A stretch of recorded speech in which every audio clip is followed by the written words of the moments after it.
Bonjour les filles.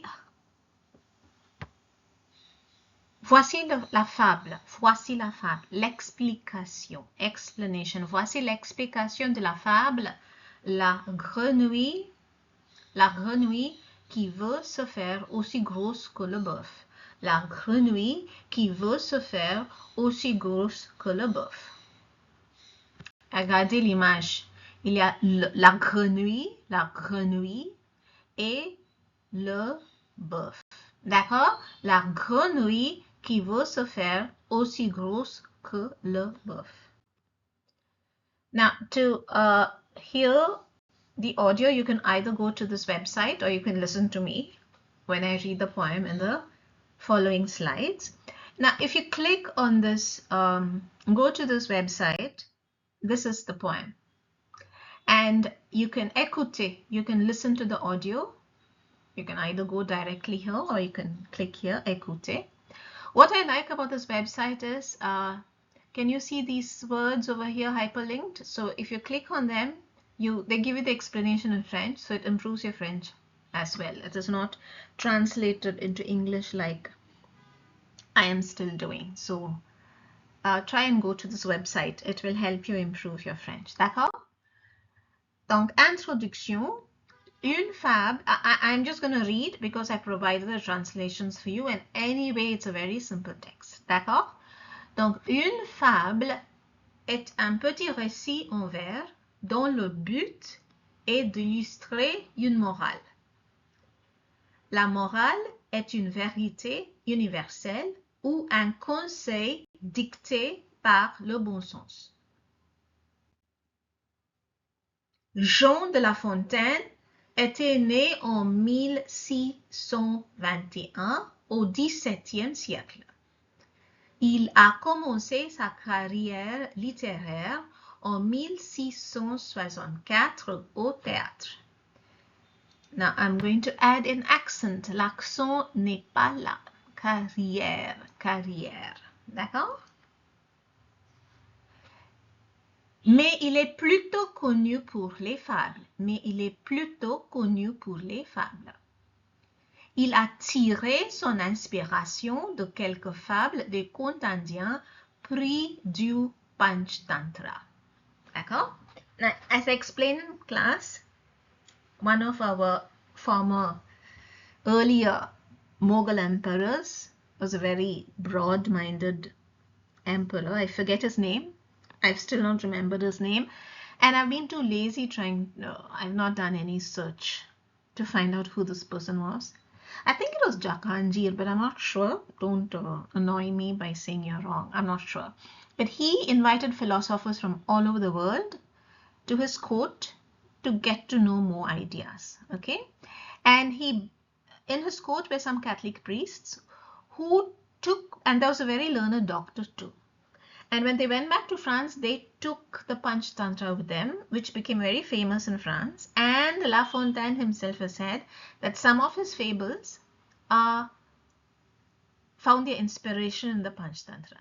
D'accord? And one of them is the story that we are studying in this semester. D'accord? Voilà.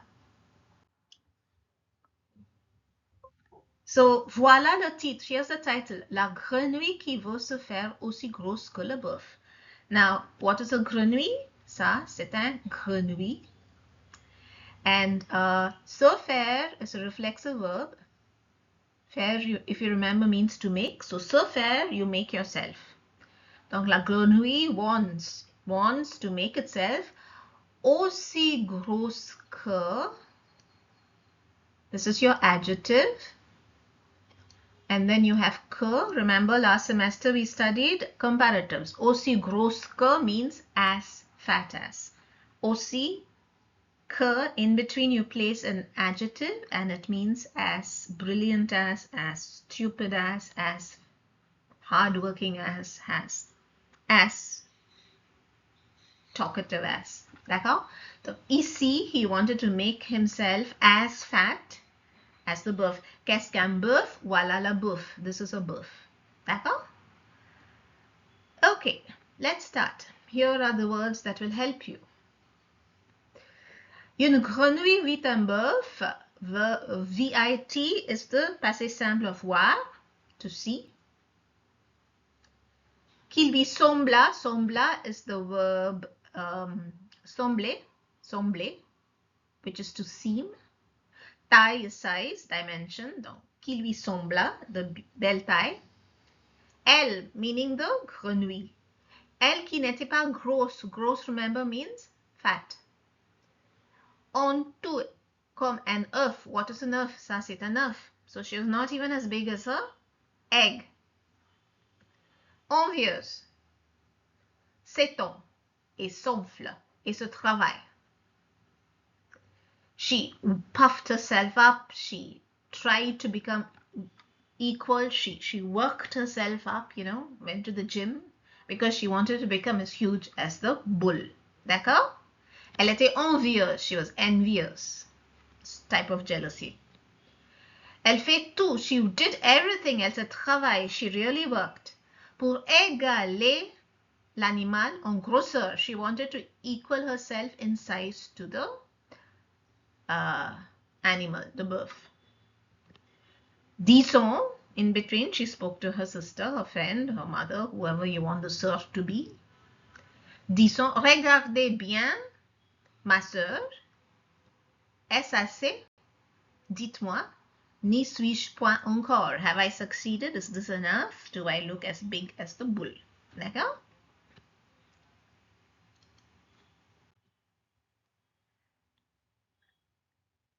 So we start with the translation, but here is the poem.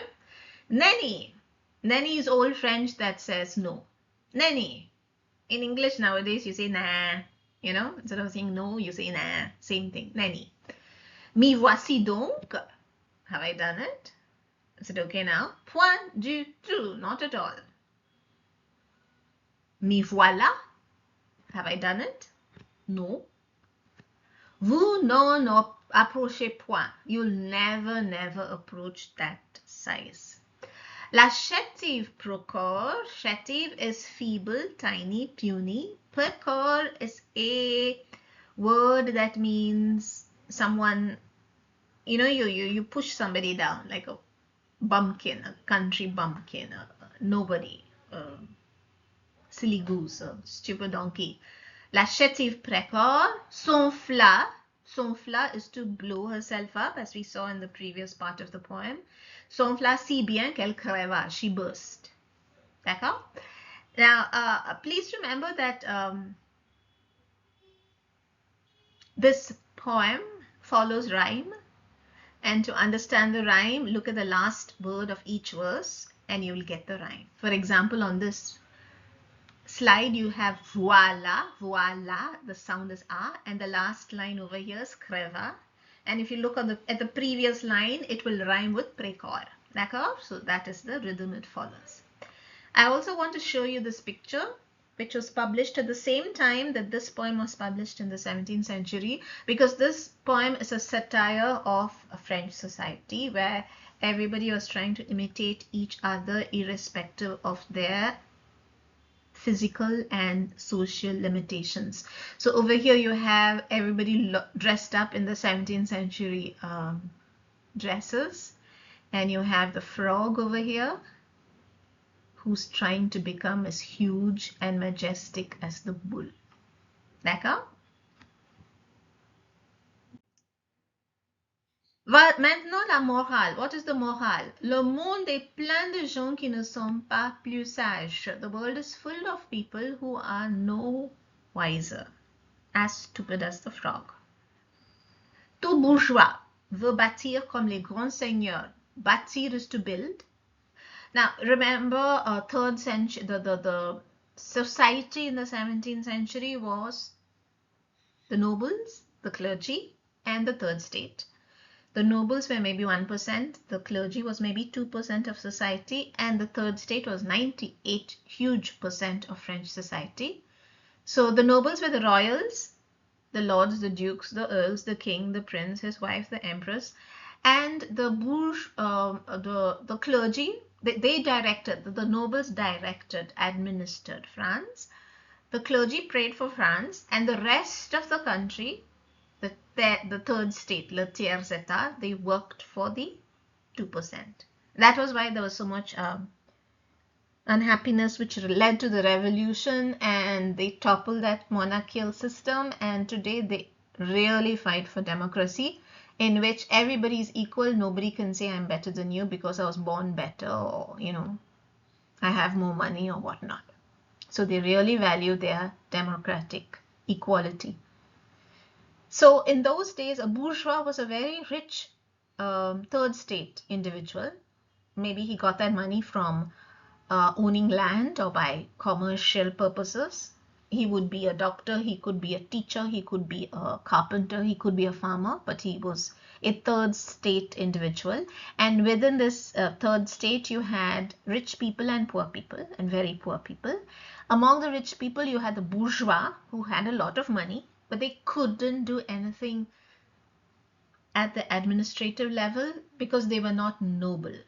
So what they could do that was they would build huge castles like the great lords around them, the noble lords, those with blue blood. All right. Tout petit prince a des ambassadeurs. An ambassador is a representative of a country. That's the original meaning. Today it has many meanings. But the country has an ambassador who lives in another country and represents that country. For example, the Indian embassy in France has an Indian ambassador who represents our prime minister and our country and our constitution. So only those people were supposed to have ambassadors. Who were those people? The king, or maybe the crown prince. Nobody else had an ambassador. Whereas every small prince, every small noble wanted to have an ambassador, although he was not entitled to one. D'accord? Now, if you look at the level of nobility, first you had the king, then you had the crown prince, and then you had dukes, then you had earls, then you had the marquis. All of them were lords. Okay, so the marquis was the last, but the only one who could have a page were the dukes or the crown prince or the king. So you see, even the small noble people wanted pages. They wanted to be like the higher nobility. Everybody wanted to be huge and important, like the king and his son, the crown prince. They wanted ambassadors. And bourgeois who had a lot of money and they wanted to rule the country, so they started building like the huge lords around them. So every society, even today, has this. People dream of becoming somebody great, beyond their reach, beyond their status quo, but sometimes it is beyond their reach and they destroy themselves trying to reach the unreachable. D'accord? So, voilà la morale. This is the moral. L'homme n'est jamais content, il veut plus. Man is never content, he always wants more. La mégalomanie est une maladie. So this is a obsessive syndrome, the desire to become greater, more powerful. Tous ont des rêves démesurés. Démesuré means unreasonable, unattainable. On ne devrait pas essayer de sembler plus que l'on est. You should never try to become something more than what you are. It's good to have dreams, but do not have unreachable dreams. Know your limits and work on your ambitions within your physical and mental capacities. Don't destroy yourself and implode along with those around you. D'accord? Définissez ces termes. Now we go on to the vocabulary exercises. The first one is un bourgeois. Qui est un bourgeois? C'est un riche membre de la société française, souvent un marchand. Un marchand is a merchant, ou un banquier, a banker, qui n'était pas noble. Very rich, but not very, no nobility, so he couldn't lead. So in the 18th and 19th century, the bourgeois became the leaders. They toppled the monarchy and they became the leaders. All right, so, and therefore the nobles used to look down on them. You're a bourgeois, meaning you're pretending to be noble, you're not. Very funny when you study society and birds. Next one, ambassadeur. Who is an ambassadeur? C'est un représentant permanent d'un État auprès d'un État étranger. État means state, the government, the country's government. Étranger means foreign. Okay? C'est le plus élevé dans la hiérarchie diplomatique. So when you have a diplomatic corps that represents a country in a foreign state, the ambassador is the highest level. Within our state, our prime minister, president, I think it is president, I'm not sure, my politics sucks. Anyway, within the country, we know that the president and the prime minister are the highest in our country. But outside the country, within the Constitution of India, it is the ambassador who's the highest at that point. All right? Page. Now, un page is a person, une page is a page. D'accord? Remember, gender counts. C'est un jeune homme, a young man, un jeune garçon, généralement d'origine noble, attaché au service. Attached, he is like bequeathed to the king. Very honorable job. Attaché au service d'un roi, d'un prince ou d'une grande dame. Il portait, porter is to wear, porter is to wear. Il portait la livrée. Livrée is the uniform, the insignia.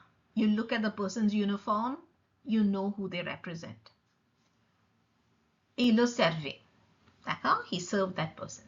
Nanny, c'est l'ancienne forme de nom. Boeuf, c'est un animal domestique. C'est la forme masculine de la vache. Masculine form of the cow. D'accord? Maintenant, trouvons des synonymes. Quels sont les synonymes? Chétive, if you remember, means feeble. It's not fable, it is fable. Feeble. Taille is dimension, size. Envieuse, avide ou jalouse. Bâtir is to construire. Pécor, quelqu'un stupide, pretentious as in English, somebody who acts vain, who has stupid ideas, who you feel like slapping most of the time. D'accord? Trouvez les antonymes. Grosse, opposite is mince, slim. Sage, opposite is stupide. Petit, opposite is grand. Plein, antonyme, c'est vide. Plein means filled. Vide means empty. Belle, c'est laide. Laide is ugly. Trouver, find les formes nominales ou verbales. You should know this by now. No, noun forms, verb forms. So if the exercise gives you a noun form, you should give the verb form and vice versa. The first verb is vouloir. Vouloir means wish. This is how you say my wishes, a noun. Again, you have a verb. Second one, voir, to see. This is sight, vision, sight. Again, another verb, regarder. So this is how you say the look. Regarder is to look. You have someone in high regard. You look up at that person. Regard. Travail is a noun. This is the verb, travailler. Bâtiment is a noun. Building. This is the verb, bâtir. D'accord?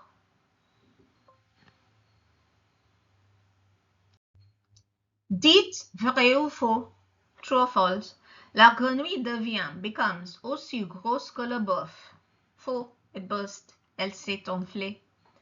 Le monde est plein de gens comme la grenouille. Faux, it's not full of people. You have a few people.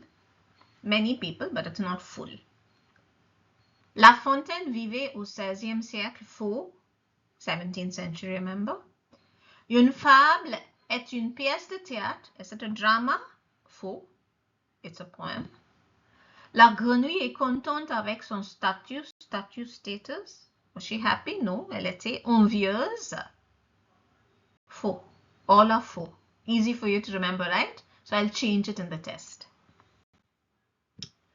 Complétez avec le mot convenable. La grenouille est plus blablabla que le bœuf. Plus. bigger, more, more, more, more feeble. Tout petit prince a des ambassadeurs. This is directly from the poem. La grenouille était aussi grande que, aussi adjective que means as big as. So it was as big as an egg. It was no bigger than an egg. It was as big as an egg. La Fontaine a commencé sa carrière au théâtre. Remember the accent? Don't do what I did in the beginning of the presentation. Une fable est un petit récit, a narrative, souvent avec une morale. D'accord? Répondez brièvement. Quelle est la morale? La morale de la fable est de ne pas avoir des rêves démesurés, unreasonable dreams. Il faut savoir nos limites. You know your limits. Et ne pas nous détruire. Don't destroy yourselves avec des ambitions gigantesques. D'accord? La grenouille, que voit-elle dans le champ? What did she see in the field? Elle voit un boeuf. She saw a bull in the field. Que fait la grenouille pour égaler la taille du boeuf? What did she do to become as big as the boeuf? Elle s'étend, elle s'enfle, elle se travaille. 3 verbs you should remember. S'étend, s'enfle, se travaille pour égaler la taille du boeuf. S'étend, s'enfle, se travailler. D'accord? Qui a écrit cette fable? Jean de La Fontaine a écrit la fable. Pourquoi les marquis veulent-ils avoir des pages? Ils sont très bas, they're very low on the social structure, noble structure. Ils sont très bas sur la structure noble, mais ils veulent des pages pour se montrer égaux au prince. So they wanted to show themselves as equal to the princes who were next to the king.